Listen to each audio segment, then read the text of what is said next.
Tonight on Primetime Politics, refocusing the message.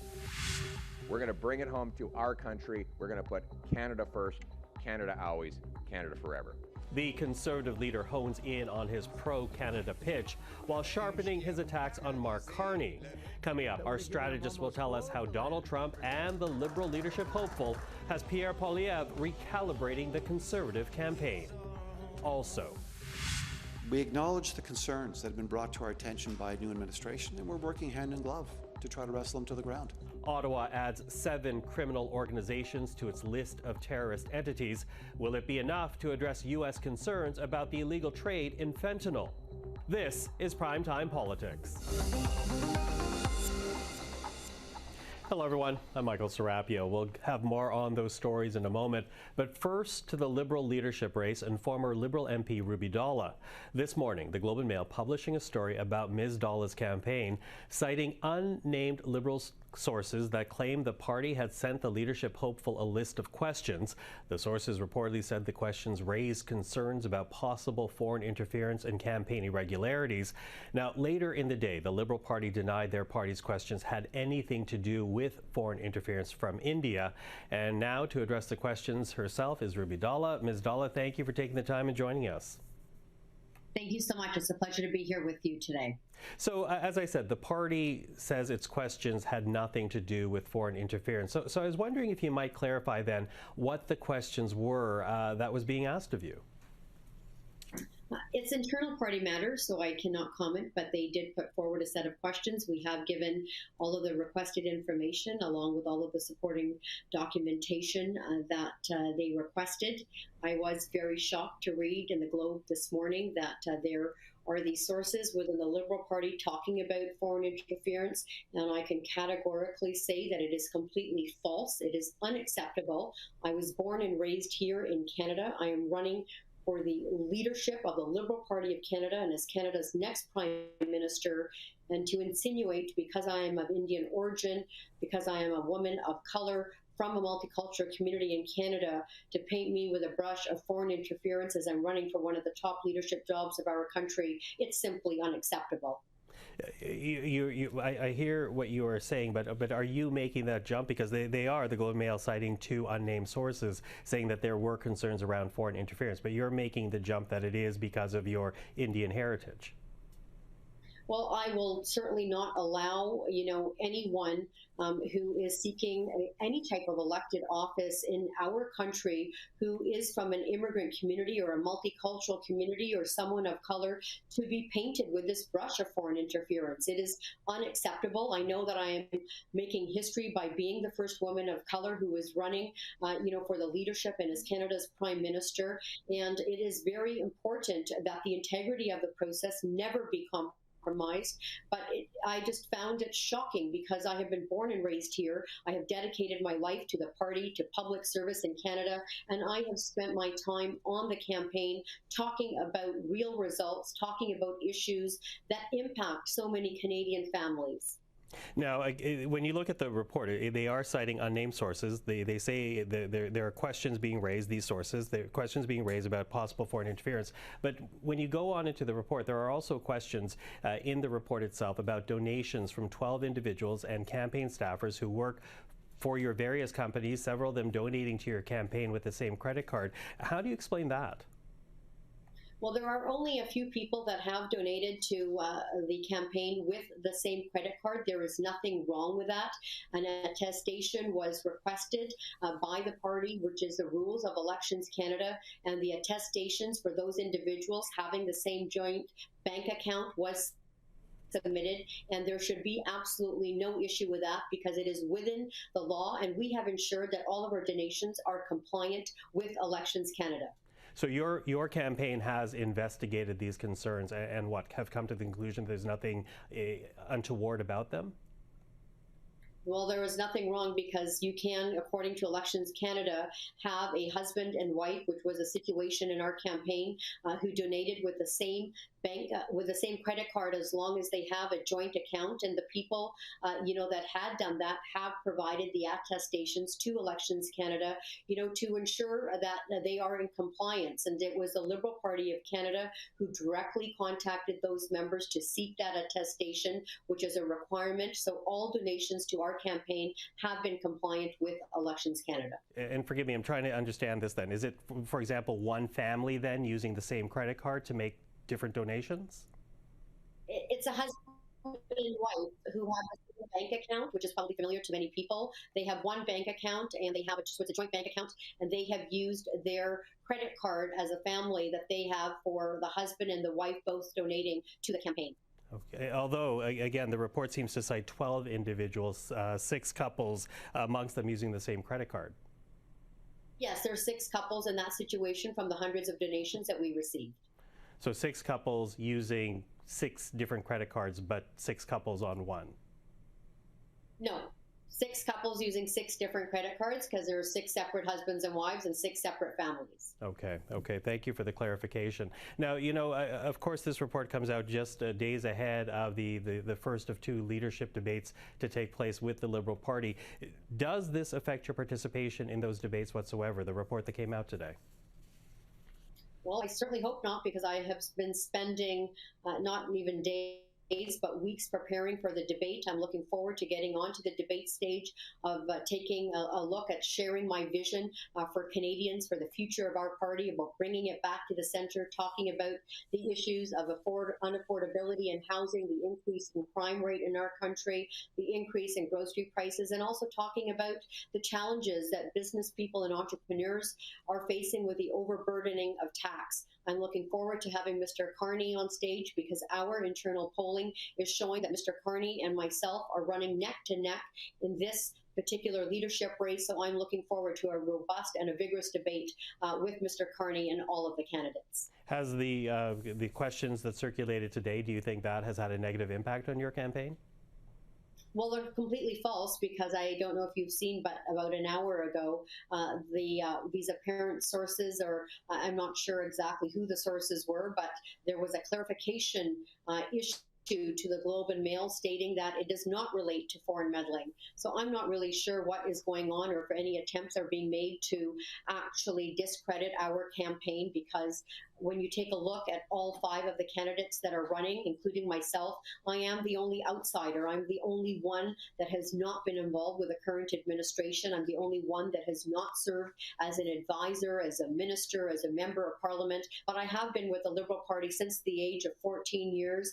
But because I haven't been with the current administration, I am the outsider, and that is why there are hundreds of thousands of Canadians wanting to see the party come back to the centre, wanting to see the party return to the hands of the memberships, to the hands of the grassroots, and I have been focusing on that vision and the needs of the hour of Canadian families and of Liberal members. Ruby Dhalla, I appreciate you joining us this evening. Thank you for all the clarification today. Thank you so much. Without a doubt, Donald Trump's threat to Canada's sovereignty and economy have been having reverberations on the federal political scene right here in Canada. Recent polls having the Conservative lead dwindle to single digits, most notably when Mark Carney is floated as Justin Trudeau's successor. And as a result, we've seen a refocusing of the Conservative message, one that is more nationalist with sharper words for the perceived frontrunner in the Liberal race. Mark Carney took his headquarters out of Canada. The media has been covering this up. The first thing he did after Trump won re-election was to take his headquarters, his corporate headquarters, and send it to New York. So he doesn't have to pay all the taxes that he and Mr. Trudeau have been imposing on business here in Canada. I will do the exact opposite of Carney. I will bring the jobs home to this country and put our country first. Well, to talk about this, we're now joined by Susan Smith, former Liberal strategist, now principal and co-founder of Blue Sky Strategy Group. Jordan Paquet is a former Conservative strategist, now a vice president with Blue Sky Strategy Group. And George Soule, a former director of communications for the NDP, currently managing a local campaign in the Ontario election, not with Blue Sky Strategy Group. So, hello to the three of you. Thanks for the plug, Michael. Appreciate that. You're very welcome. So listen, okay, so See me later. yeah, exactly. Okay, so listen, you have now Pierre Poilievre making these comments, and really these are the types of words you usually hear once a leader is chosen. But he's launching this, I guess, attack campaign against Mr. Carney even before Liberals vote. What does that tell you about how worried Conservatives are right now about Mark Carney potentially winning the Liberal race? Well, it tells me they're very worried. We're seeing polling trends. The important poll is the election day poll, but we've seen a massive drop in Conservative support, a big uptick in Liberal support, particularly when the question is posed with Mr. Carney as the leader. And what Mr. Poilievre is very worried about is that Mark Carney is known as an economist, former governor of the Bank of Canada, former governor of the Bank of England, someone who's been an official at finance, who knows how economies work, who's participated in the global economy. And Mr. Poilievre doesn't stack up from his experience in that perspective. And Mr. Carney is pulling the people away from the Conservatives, the more moderate folks, the people who were definitely done with Prime Minister Trudeau and done with the Liberals as a result, but hadn't fully made up their minds. Now they have something to focus on, someone they can trust, an adult in the room, and it goes to, is the ballot question going to be about who can best manage Trump and the economy? And that's the biggest concern for Mr. Poilievre, because that's where he doesn't stack up against Mr. Carney, and that's why he's going after him. Okay, it's interesting you say that, because Conservatives still make the argument affordability is still the #1 issue. But he is now coming out very strongly, Pierre Poilievre, coming out very strongly against Mark Carney. Is he worried? I don't know if it's so much of a worry. I mean, look, it's the Conservatives are still close to majority territory in the polls. They're still hovering up there. We've seen the Liberal numbers move a little bit. That's naturally going to happen when there's a leadership race and when activities happen, when Trump's attacking the country. There's going to be some of those nationalistic tendencies that are going to move numbers. But at the same time, Canadians they know of Mark Carney. They've heard the name before. They've seen him as, governor of the Bank of Canada, Bank of England. They've heard the name, but they don't actually know him and what he stands for and what his politics are. So I think these attacks that the Conservatives are doing right now is trying to draw out some of these policies. We don't know exactly where he stands on any number of key issues because he hasn't put out a ton of policy yet. The Conservatives are just slogans. They've been putting out most of the same thing lately. So I feel like some of it's that is to really try and wedge them into a corner and start talking about where they're at in some of these key issues. Okay, so what do you make of it, George? Is Pierre Poilievre worried about Mark Carney? I think he has to be. The last thing I want to do is say that Mark Carney's good for the country, because I'm going to stick with my party. Thank you very much. But I will say that a lot of the pushback we've seen over the years has really been directed specifically at Justin Trudeau. I mean, we all know the flags, and I mean, frankly, even the slogans. And Pierre Poilievre has been attacking Justin Trudeau very specifically. So with him gone, Mark Carney's now attempting to kind of say, "You want to change? I can be that change." Pierre Poilievre's angle has been for so long, we want to have a carbon tax election. And, you can choose to believe or not believe Mark Carney as much as you want, but Mark Carney is saying that he's going to get rid of the carbon tax. So the carbon tax is now off the table. And so they've had to pivot. What I find the most interesting is why the Conservatives are denying the pivot. I mean, I think it's totally fair. They held a massive rally in front of a big Canadian flag again, and like changing the whole new message. And instead of admitting that they're strategically smart and they're moving forward with a new message, they're trying to deny it. And I think that's a bit of a strange tactic. Yeah, I wonder if the message has changed enough, though, too, right? Because, beforehand we were looking at things like Canada is broken, fix the budget. And today there's a sign in front of Pierre Poilievre, fix the broken budget. So is really the message changing that substantially to kind of rebuild the numbers that they've lost to the Liberals in the last few weeks? Well, Mr. Poilievre doesn't like to admit that he's wrong, and he would have to step away from all the footage where he's been Captain Canada is broken. That's what he's been telling people for 2 years, and he's got to try to pivot, and that was about that fully staged rally. Only about 500 people, by the way. Mr. Carney's been drawing more than that. Yeah, but Sorry. I was there. You were there. Okay. Mr. Poilievre has a lot of Axe the Tax t-shirts, so he's got to get some mileage out of that. But he's trying to pivot from Canada is broken to maybe something else, because Mr. Carney has been associated with building budgets. But Poilievre is going to have a hard time sticking things on Mark Carney. And the worse Mr. Trump behaves, and the more nervous that Canadians get about the country and what Mr. Trump is going to do to our economy with tariffs, the worse it is for Pierre Poilievre. And the more people will be looking to what the alternatives are. As I said, you can't go from saying for 2 years Canada's broken to I'm Captain Canada now. It doesn't work. Canadians aren't foolish. Well, will this kind of change in direction work? Because again, it's a melding of two former phrases, well, I mean, as opposed to a wholesale change. Fair, but like Mark Carney's been the Liberal economic advisor since 2020. They made this big production about rolling him out as such. So now he's trying to run away from the Liberal record because it's unpopular. This is a guy that did stand up for carbon price for the long time and said, if you don't believe in carbon pricing, then you don't believe in climate change, and basically, you're bad for the environment. So they're going to still have an issue getting away from this. Sure, the Axe the Tax message. I don't think people were ever going to walk into the ballot box and just mark something about the carbon tax. It comes down to the affordability in general, and the carbon tax was just one aspect of that. There's going to be other elements of carbon pricing that he's already talked about in certain sectors. And I mean, he's saying one thing in BC and another thing in Quebec. So their campaign team admitted just recently that they got to tighten up their messaging. So once they actually get into the debates next week, it's going to be really interesting because we haven't seen him tested yet. We haven't seen him really, really pressed hard on questioning. And when he is, for that one example last week in CBC, he sort of struggled with it a little bit. So we're going to see what happens come the debate times. I think Christopher Fillion will come out and challenge him very hard. But that'll be the first kind of preview to see how he will manage himself. Yeah, and the debates are next week. The French one Monday, the English one Tuesday. George, I kind of wonder though. Mr.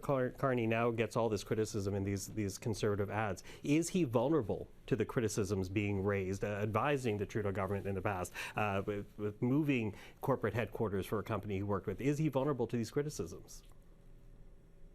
Well, I mean, I think it's interesting to watch the Liberals and the Conservatives fight over who's less in touch with Canadian people overall. And Mark Carney obviously also advised Stephen Harper and the late Jim Flaherty, and was lauded as such. He's obviously somebody who's got a lot of corporate banking experience. And I think what people are going to have to see is whether or not he's actually relatable to them in their daily lives. Like, that's something that Pierre Poilievre has struggled with as someone who's lifelong career as a member of Parliament, and Mark Carney again doesn't really live the life that most of us have or live day to day. So I think that's where they're going to have that problem, and that's still the place where I think the NDP and Jagmeet have traditionally had a role, and hopefully that's where they can punch through. But I do think that to Susan's point. It was easy for the Conservatives, as they always do, to say Canada's broken, nothing's working. But as soon as we got Trump attacking us and Canadians unified and gained this sense of pride in our country in a way that we rarely do, that was another reason that Pierre Poilievre really had to shift their message. The Conservatives can't just go into this election saying things are broken, we're going to fix it. This level of pride in our country is sort of unprecedented for us, and so it's going to make everybody have to adjust. Yeah, everyone have to adjust, but again, Conservatives do hope that Mark Carney is vulnerable to the criticisms being raised. Sure, absolutely. And I mean, listen, the Conservatives haven't had to pivot that much. I mean, we've been talking about the same thing since the first Trump term.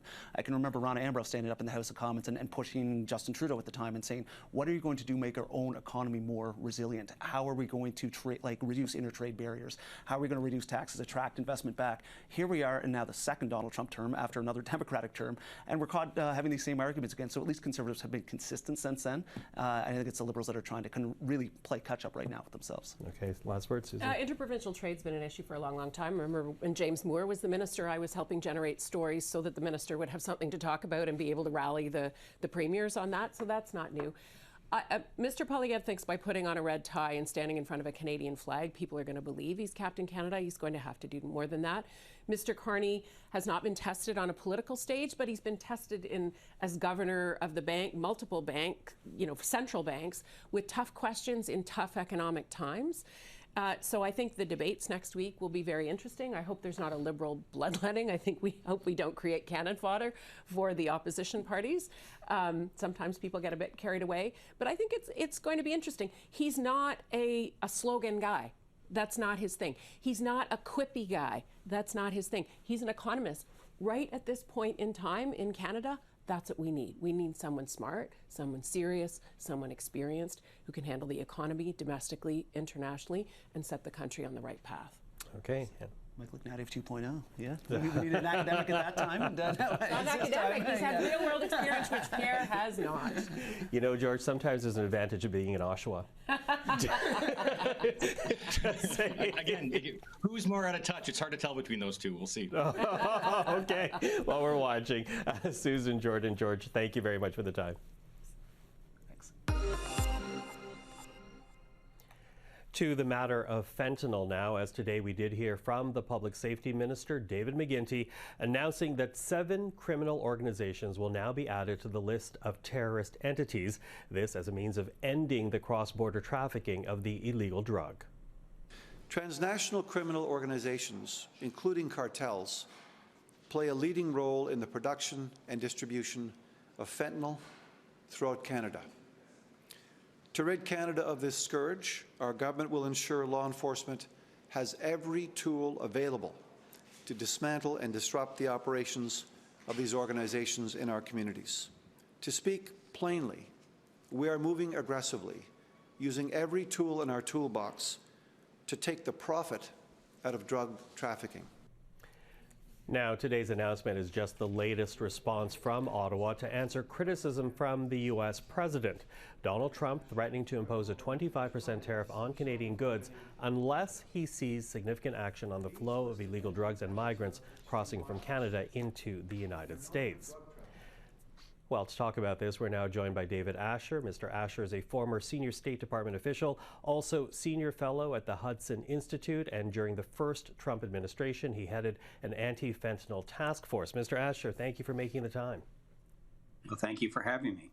Listen, I want to begin our discussion by going back to January, because Canada was warned if it did not take action on the border, tariffs would be imposed by the United States.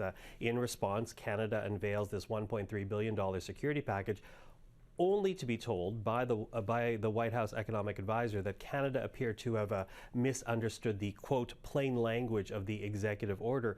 Do you think with the amendment of the terrorist list here in Canada today that the federal government is now understanding that order better? I think so. We've designated the cartels ourselves as terrorist groups. And as someone who's investigated them and worked extensively in counterterrorism, I will say there's definitely a type of narco-terrorism going on with the trafficking of fentanyl. Fentanyl is a mass murder drug. It's a one pill truly can kill, and you're having a wave of tragic deaths in Canada that's is very substantial and not dissimilar to what we're facing in the United States. So we really should be in this together. I wish we didn't have to make threats to coerce cooperation. That's not necessarily the nicest way to do this, but it has led to Canadian action, and maybe it's a reaction. But frankly, I see it as in your interest to take these steps just as much as our interest, and that we should form a task force together to target the Mexican cartels and their Chinese trafficking and money laundering partners decisively and incisively. Okay. Once and for all. Well, let me break up a little bit of what you just said there, beginning with, this reaction to this threat. And as you say, you wish it didn't get to this point. But I think it is fair to make the argument that for Canadians, we were shocked to face the same threats as Mexico was when it comes to tariffs, because the amount of fentanyl seized at the Canada-U.S. border pales in comparison to the amount seized along your border with Mexico. But I take it that argument doesn't carry weight with you. Is that correct?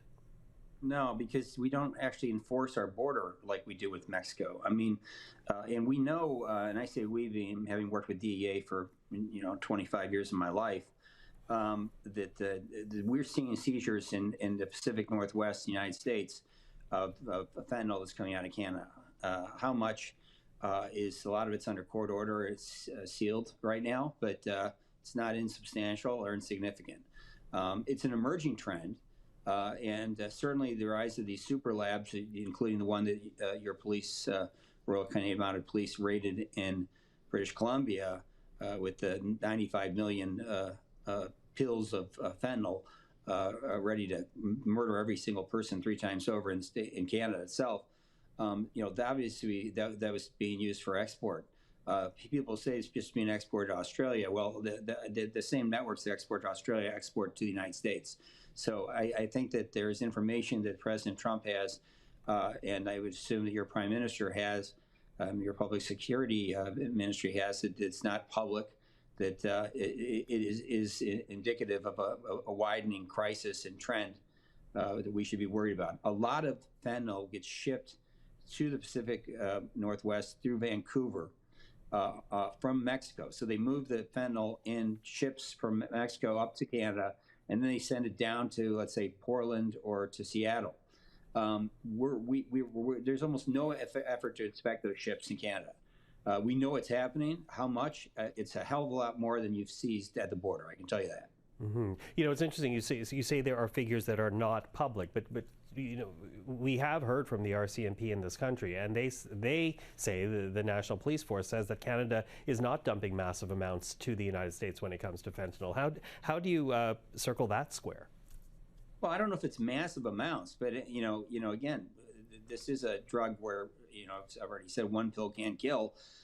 Just the 43 kilograms is enough to kill an enormous number of people. I hope you know that. You talk about that being insignificant. Certainly compared to what's coming southward, it's insignificant sounding. But again, we're not inspecting a lot of the modes of transport from Mexico to Canada to the United States that seems to be responsible for this trafficking. So I would say that your police don't know what the numbers are. And I would say even our DEA is just waking up to this. But we have a large network of informants who are informing us that there is relatively large shipments emerging from Canada.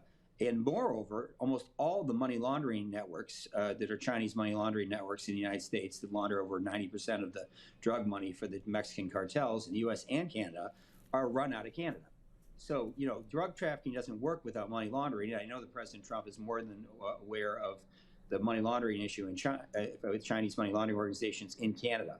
I can say definitively, having seen the evidence and having been part of prosecutions, that the major Chinese money laundering networks in North America are based in Toronto and British Columbia.